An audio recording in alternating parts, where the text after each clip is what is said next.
Então, muito boa noite para todos.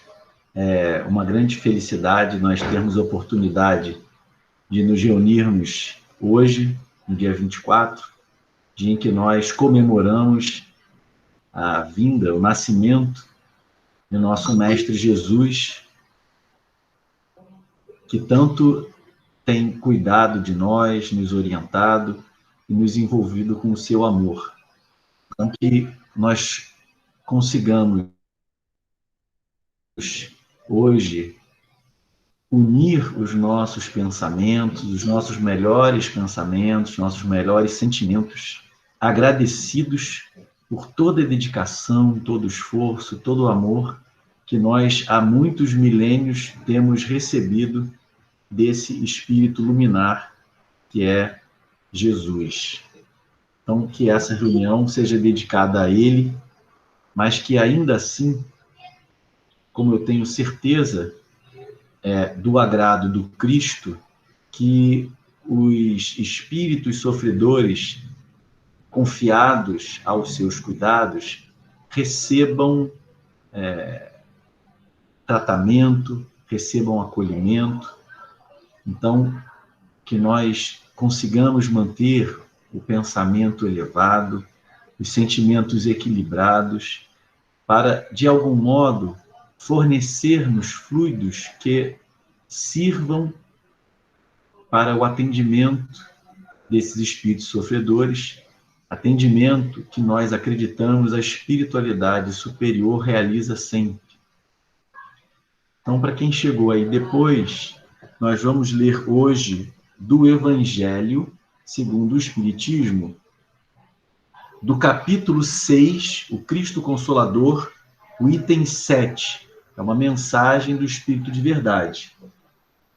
E, em seguida, eu vou ilustrar essa passagem do Evangelho com a mensagem O Natal do Apóstolo, de Humberto de Campos, que se encontra no livro Antologia Mediúnica do Natal. Então, o texto do Evangelho diz assim: Sou o grande médico das almas, e venho trazer-vos o remédio que vos há de curar. Os fracos, os sofredores e os enfermos são os meus filhos prediletos. Venho salvá-los.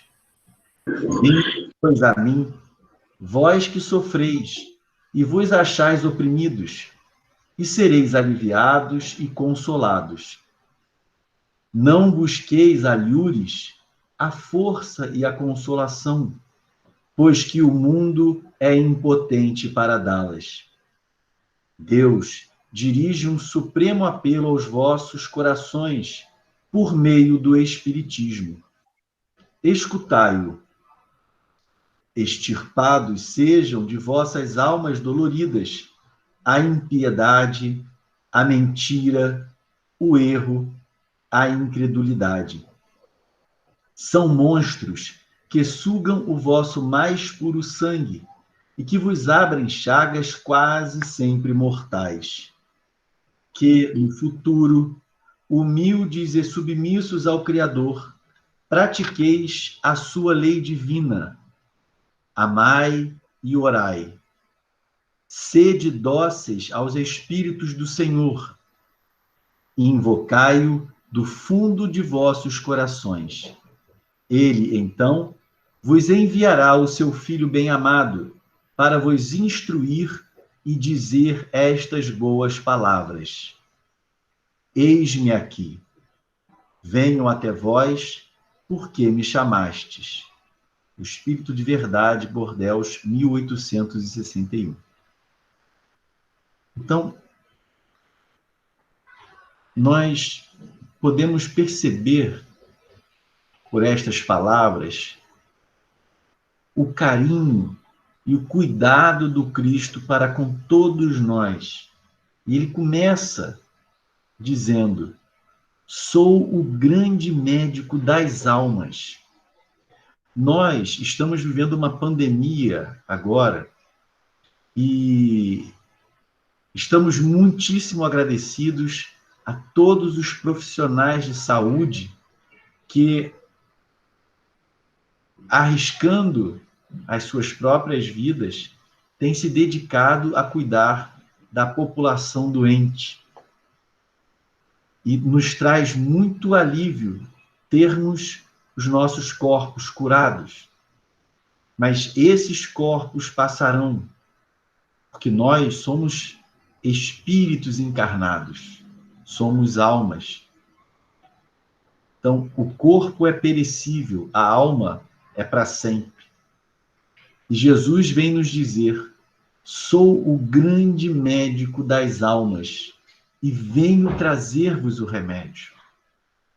Então, nesse período em que todos nós nos encontramos na expectativa do desenvolvimento de uma vacina que nos permita retomarmos a nossa vida em sua normalidade, nos reencontrarmos, nos abraçarmos, realizarmos as nossas atividades juntas. Essa vacina vem resolver um problema circunstancial, porque a doença, ela faz parte do mundo de expiação e provas, mas ela não faz mais parte do mundo de regeneração, do mundo feliz. Haverá um dia em que não existirá mais doença, mas nós ainda seremos almas em evolução. Curando a alma, quer dizer, a alma redimida, curada de suas imperfeições, só irá envergar corpos que não mais adoecerão. E é com as nossas almas que o Cristo se preocupa acima de tudo. Então, que nós aproveitemos esse dia em que comemoramos a vinda do Cristo à Terra. Isso é um símbolo, é um marco para nós, mas o Cristo nunca esteve ausente de nós. Antes de reencarnar na Terra, ele já estava aqui há muito tempo, preparando a Terra para as nossas encarnações aqui, e mesmo após a sua crucificação, permaneceu conosco, nos orientando e cuidando de nós. Então, para ilustrar esse cuidado do Cristo para conosco, né, e o impacto que o Cristo pode e deve ter nas nossas vidas, eu vou ler então essa mensagem do Espírito Irmão X, Humberto de Campos, chamada O Natal do Apóstolo, que está no livro Antologia Mediúnica do Natal.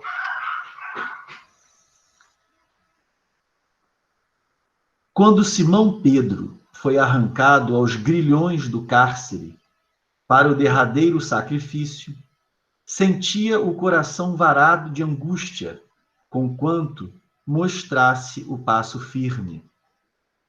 O velho apóstolo, que transpusera os 80 de idade, levantava a cabeça branca, destacando-se na turba à maneira de um pai atormentado por filhos inconscientes. Irmãos do Evangelho ladeavam-no, tristes, escondendo o próprio desespero, diante da serenidade com que ele, encanecido em duras experiências, se acomodava ao martírio. Mulheres e crianças emaranhavam-se, cortejo adentro, para beijar-lhe as mãos. Transeuntes, ainda mesmo adversos ao cristianismo nascente, fitavam-no, respeitosos, qual se vissem um soberano humilhado e pobremente vestido, a caminho de inesperado triunfo. E até soldados da escolta, recordando vários companheiros que Simão transfigurara ao curar-lhes os parentes enfermos, abeiravam-se dele com veneração e carinho. Apenas um dos pretorianos, Sertório Aniceto, destacado elemento na expedição, não poupava o sarcasmo. Desejando quebrar a atmosfera de reverência e de êxtase que se fazia, desdobrava impropérios. Para diante, velho impudente, Judeu sujo, lixo humano que envergonharia os postes da arena. E mais à frente, não abuse da crendice do povo, ladrão imundo, chegou o seu fim. Pedro, entretanto, contemplava o céu escaldante da tarde e orava em silêncio. Sentia-se agora fatigado e incapaz. Compreendia que a Boa Nova exigia servidores robustos e rogava ao Cristo enviasse obreiros novos e valorosos para a vinha do mundo. Mas não era só isso. No imo do coração, ardia-lhe a saudade do Mestre e ansiava retomar-lhe a companhia para sempre. Escalando a colina, via não longe o campo de Marte, assinalado pelo monumento de Augusto, as cintilações do Tibre espreguiçando ao sol, o casario imenso, as termas e os jardins. No entanto, regressava pela imaginação a Galileia distante, buscando Jesus em pensamento. Revia o lago de Genezaré em seus dias mais belos e as multidões simples e generosas com que o Senhor repartia o pão e a verdade, o consolo e a esperança. Por estranhos mecanismos da memória, respirava de novo o perfume das rosas de Betsaida, das romazeiras de Dalmanuta, das quintas frutescentes de Magdala e dos pequenos vinhedos de Cafarnaum. Apesar do calor reinante, rememorava a pesca e supunha-se envolvido pelo sopro da brisa, quando a barca sobreestava as ondas calmas.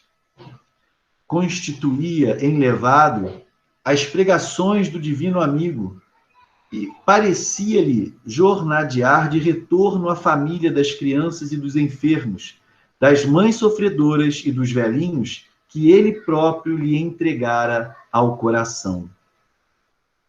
Atingido o local do suplício, confiou-se automaticamente aos soldados que o desnudaram e, como se estivesse hipnotizado pela ideia do reencontro, sofregamente aguardado, quase nada percebeu dos martelos rudemente manobrados que lhe apresavam pés e mãos ao lenho que se lhe erguera de improviso.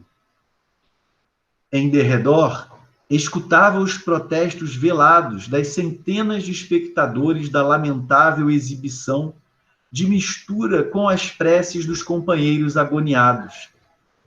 Detido, porém, na ânsia de repouso, Pedro não via que o tempo se escoava, sem que se lhe desfechasse em qualquer golpe. Aqui e além, grupos em orações e lágrimas salientavam-se de mãos postas. Contudo, a morte tardava. Aniceto, entretanto, não o perdia de vista e, reparando que o crepúsculo baixava, atirou-lhe pontiagudo calhau à cabeça e gritou: "Morre, bruxo!" O apóstolo observou que o sangue esguichava, mas sem qualquer reação, rendeu-se a invencível torpor, qual se fosse repentinamente anestesiado por brando sono. Semelhante impressão, contudo, perdurou por momentos. O ancião, após desalgemar-se do corpo, identificou-se espiritualmente livre e eufórico ao pé dos próprios despojos e, alheio à algazarra em torno, contemplou o firmamento, onde os astros se inflamavam, como se dedos invisíveis acendessem lumes deslumbrantes para uma festa no céu. Espantado, observou que um homem descia do alto, como que materializado pela fulguração das estrelas, e, decorridos alguns instantes de assombro, viu Jesus a 2 passos a endereçar-lhe o inolvidável sorriso. "Mestre!" clamou, inclinando-se para beijar o chão que ele pisava. O Messias redivivo tomou-o nos braços e partiu, conchegando-o ao coração, qual se transportasse frágil. Por várias semanas, restaurou-se Pedro na estância de luz que o Cristo lhe reservara. Junto dele, visitou paragens de inexprimível beleza, recolheu lições preciosas, presenciou espetáculos soberbos da grandeza cósmica e abraçou afeições inesquecíveis. Quando mais integrado se reconhecia no plano superior, eis que o celeste companheiro lhe anuncia nova separação. Que o discípulo descansasse quanto quisesse, elevando-se às excelsas regiões. Ele, porém, devia ausentar-se. Senhor, aonde vais? Indagou o apóstolo, penosamente surpreendido.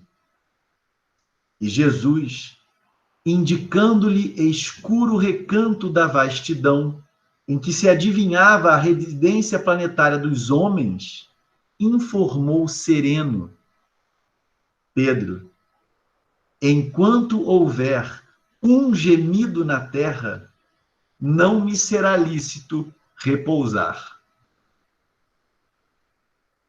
Então, Senhor, eu também. E como outrora, demandaram juntos os quadros de ação em que se lhes evidenciasse o amor sublime. Atraídos por centenas de vozes, atravessaram Roma, parando, por fim, em espaçoso cemitério da Via Ápia, mergulhando na sombra noturna. A multidão cantava, glorificando o Senhor. Não obstante o Natal estivesse na lembrança de poucos, rememorava-se ali, diante da imensidão constelada, a melodia dos mensageiros angélicos. Simão, fremindo de emotividade, começou a chorar de alegria. Anelava ser bom, aspirava a ser irmão da humanidade. Queria auxiliar a construção do reino de Deus e homenagear a manjedoura de Belém, ofertando algo de si mesmo em louvor do Evangelho. Nesse ínterim, aproximou-se Jesus e disse-lhe ao ouvido: Pedro, alguém te chama. O apóstolo voltou-se e, admirado, enxergou na pequena comunidade um homem triste, carregando nos braços um pequenino agonizante. Era Aniceto, a rogar-lhe mentalmente se lhe compadecesse do filhinho que a febre devorava. Qual se lhe registrasse a presença, expunha-lhe os remorsos que amargava e pedia-lhe perdão. O antigo pescador não hesitou. Depois de oscular-lhe a fronte suarenta, afagou a criança atribulada, impondo-lhe as mãos e, ali mesmo, magneticamente tocado por forças renovadoras e intangíveis, o menino despertou lúcido e refeito, enlaçando-se ao pai a afeição da ave assustada que torna a segurança do ninho. Aniceto, no íntimo, compreendeu o socorro e a bênção que recebia e, renovado, começou a cantar em lágrimas de júbilo. Glória a Deus nas alturas, paz na terra e boa vontade para com os homens. Para o rude legionário de César, começava nova vida, e para Simão Pedro, o serviço continuou.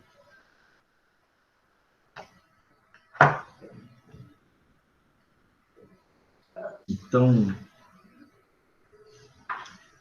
eu já me havia decidido por ler essa mensagem do Evangelho, em que o Cristo se dirige a nós, dizendo: sou o grande médico das almas, e venho trazer-vos o remédio que vos há de curar.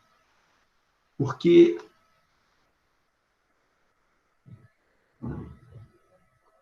eu acho que o Cristo, que por centenas de milhares de anos tem se dedicado com tanto carinho, com tanto cuidado, tanta abnegação a essa humanidade renitente no mal, que eu achei que o melhor caminho para esse estudo hoje seria o de sensibilizar os nossos corações no sentido de agradecermos ao Cristo. Que as palavras lidas nos enchessem o coração desse sentimento de gratidão, uma vez que o Cristo nunca nos abandona, está sempre interessado nos nossos destinos. É o nascimento desse Espírito que apropriou a terra para receber-nos por milhares de anos, depois nos acolheu, acompanhou o nosso desenvolvimento, recebeu os exilados de Capela com todo carinho, com toda atenção, prometendo a sua proteção, o seu cuidado. Aqueles espíritos que chegaram aqui temerosos por terem sido expulsos do mundo onde haviam passado tanto tempo, tinham tantas ligações, foram expulsos de lá para uma terra que era um mundo com condições infinitamente mais precárias e mais rudes do que as do mundo do qual eles foram expulsos. E, no entanto, Cristo acerenou os seus corações. O Cristo os recebeu, os acolheu, os orientou. Tem sempre enviado muitos mensageiros para nos instruir, para nos orientar, nos apontar o caminho bom, até que num momento, quando atingirmos certa maturidade, Ele próprio nasceu entre nós para dar um exemplo que nenhum outro espírito, talvez aqui na Terra, pudesse dar como ele, o exemplo do amor. Então, para esse ensinamento, ele precisou nascer entre nós, e é essa vinda que nós comemoramos. Mas essa vinda é apenas uma parte de todo o trabalho que o Cristo vem realizando por nós ao longo de muitas centenas de milhares de anos.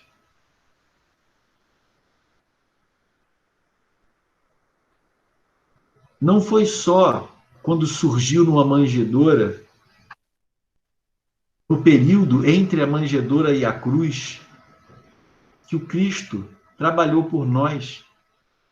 Muito antes disso e muito depois, o Cristo continua trabalhando por nós. Ele é o nosso único e verdadeiro médico das almas. E só ele possui o remédio que nos há de curar.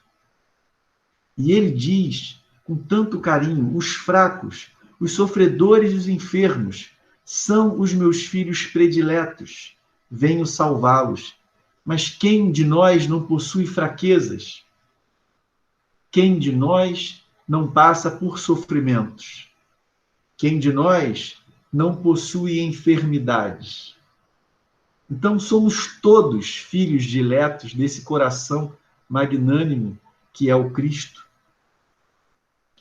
venho salvá-los. Vinde, pois, a mim, vós que sofreis e vos achais oprimidos, e sereis aliviados e consolados. Então, nós vemos ali na mensagem do Humberto de Campos, o Natal do Apóstolo, que Pedro, caminhando para o seu martírio, que foi também numa cruz, começa a rememorar os tempos que passou com o Cristo, as cidades pelas quais eles passaram, onde o Cristo acolheu pessoas, orientando-as, renovando-lhes as esperanças, ou fazendo com que nascessem esperanças em quem já não mais a possuía. E a lembrança, a recordação desses momentos fez com que ele praticamente não percebesse o que estava ocorrendo ali com o seu corpo físico, não sentisse, né, as marteladas, os pregos, prendendo-lhe as mãos e os pés no madeiro, a lembrança do Cristo. Mas Jesus nos diz ainda: não busqueis alhures a força e a consolação, pois que o mundo é impotente para dá-las. É só no Cristo que nós vamos encontrar essa consolação, essa força. Deus dirige um supremo apelo aos vossos corações por meio do Espiritismo. Escutai-o. Extirpados sejam de vossas almas doloridas a impiedade, a mentira, o erro, a incredulidade. Ou seja, o Cristo trabalha por nós. É um espírito puro. Tem toda a inteligência que um espírito pode possuir. Tem todo o amor.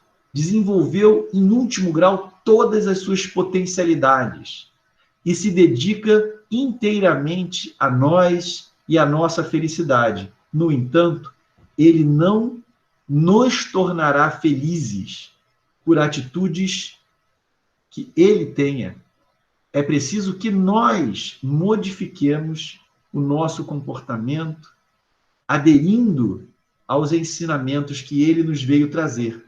Então, por maior seja a dedicação do Cristo a nós, ele não vai realizar por nós aquilo que nós precisamos fazer. Então ele diz: Deus dirige um supremo apelo aos vossos corações por meio do Espiritismo. Escutai-o. É um apelo para nós escutarmos esse chamado. Extirpados sejam de vossas almas doloridas a impiedade, a mentira, o erro, a incredulidade. São monstros que sugam o vosso mais puro sangue e que vos abrem chagas quase sempre mortais. Muito interessante, porque na mensagem que eu li, do Humberto de Campos, o soldado romano que provoca a ferida mortal em Pedro, tirando-lhe sangue, mais tarde, após o desencarne do apóstolo, vai se lembrar dele quando seu filhinho estava doente. E Pedro está ali em espírito para perdoá-lo e atendê-lo.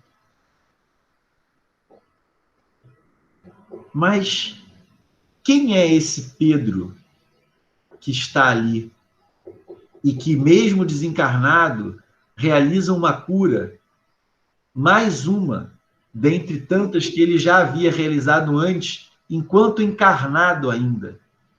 Quem é esse Pedro?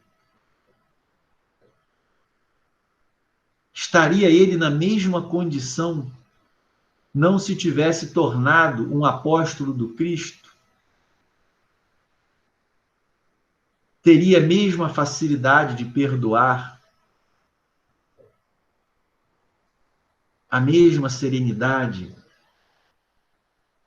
Tudo isso que ele conquistou seguindo as orientações do Cristo.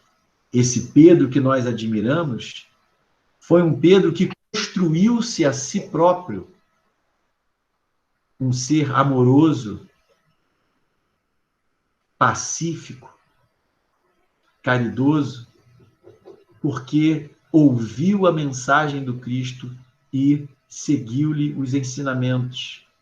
Um Pedro que ainda trazia dificuldades, que caiu, mas soube se levantar, amparado por um Cristo que nunca nos abandona, que não deseja as nossas quedas, mas que não vai se decepcionar e nos abandonar por isso. Um Cristo que está de mãos estendidas para aquele caído que quer se levantar.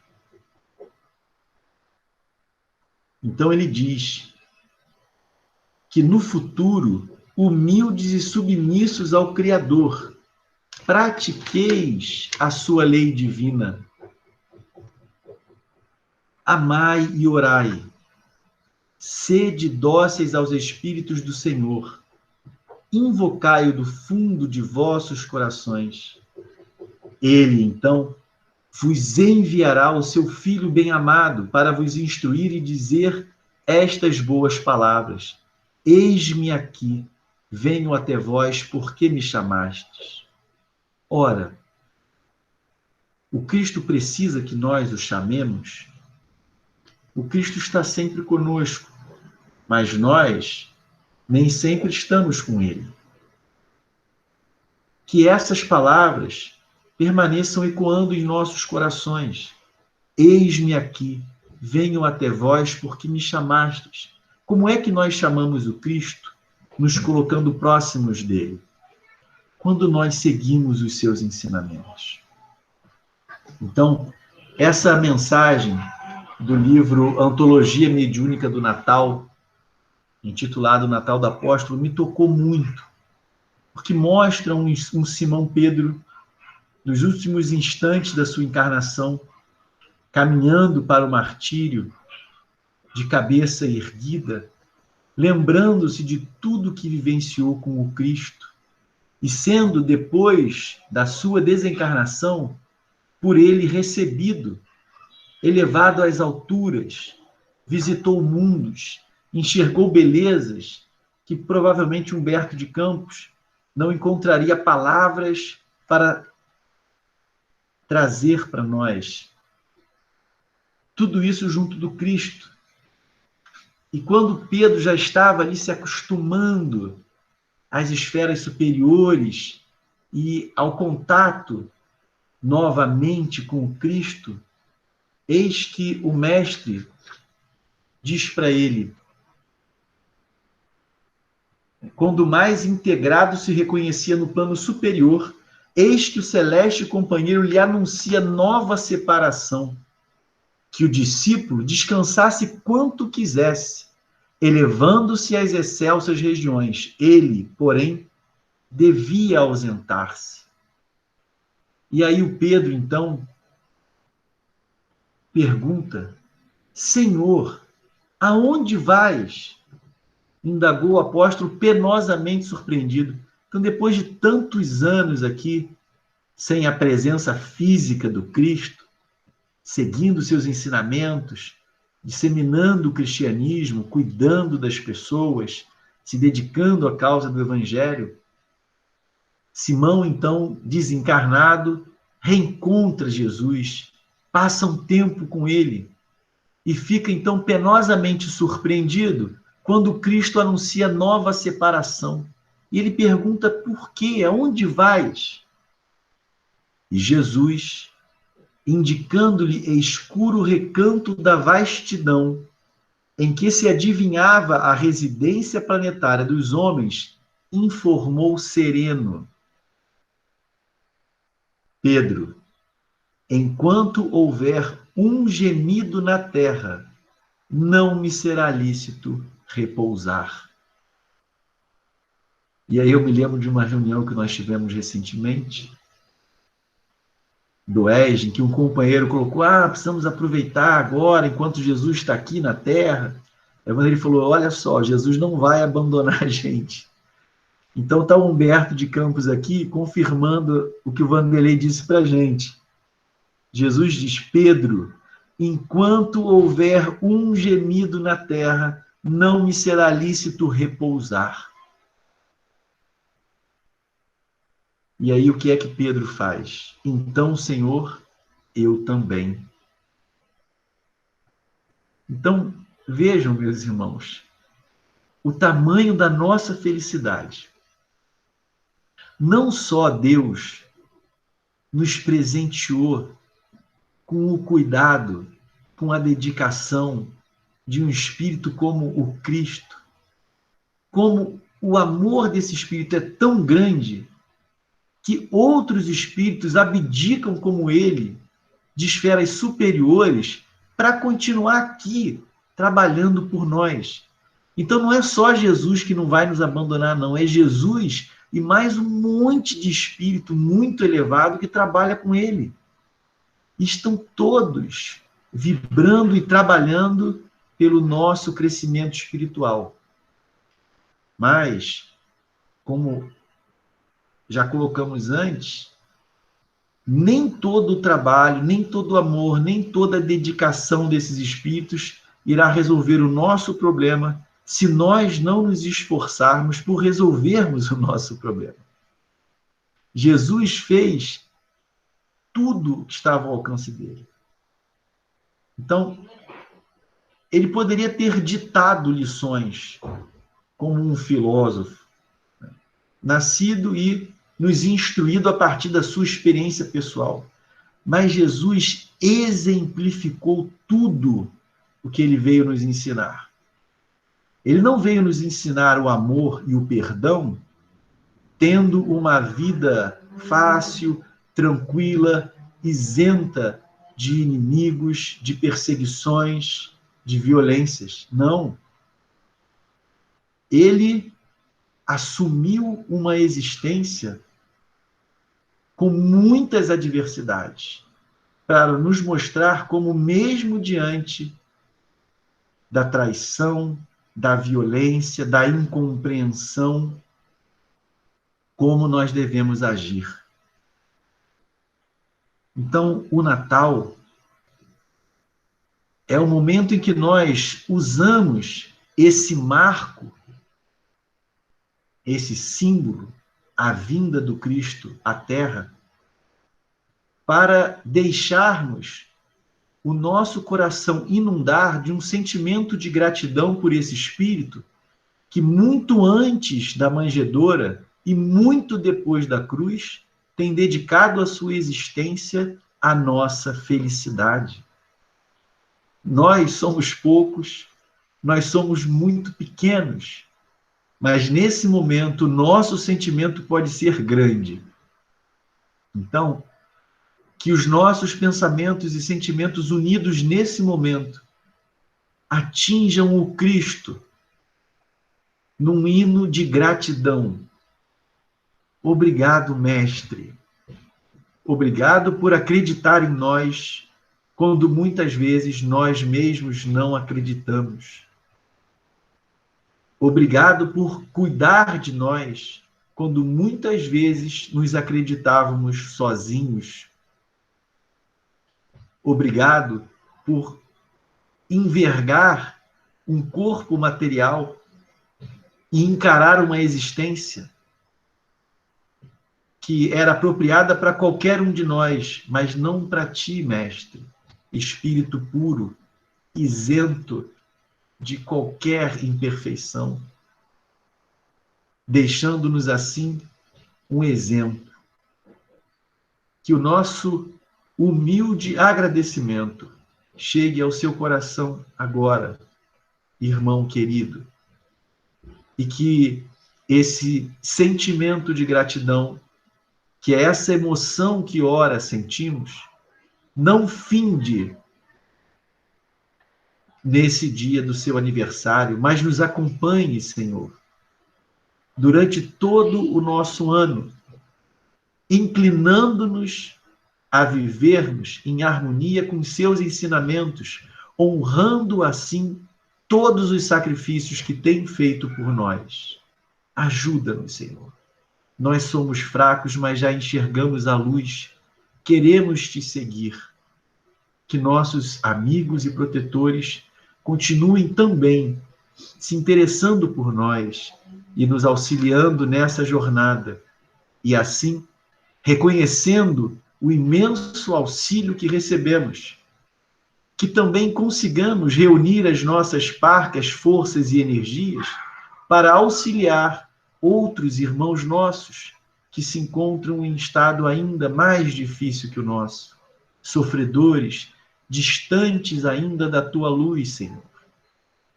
Então, que o teu amor nos fortaleça e que nós utilizemos essa força e essa energia servindo aos nossos irmãos em humanidade, porque não há, Senhor, melhor maneira de honrarmos o teu nome. Um Feliz Natal para todos nós. Obrigado, Senhor Jesus. Obrigado, espíritos, amigos e protetores.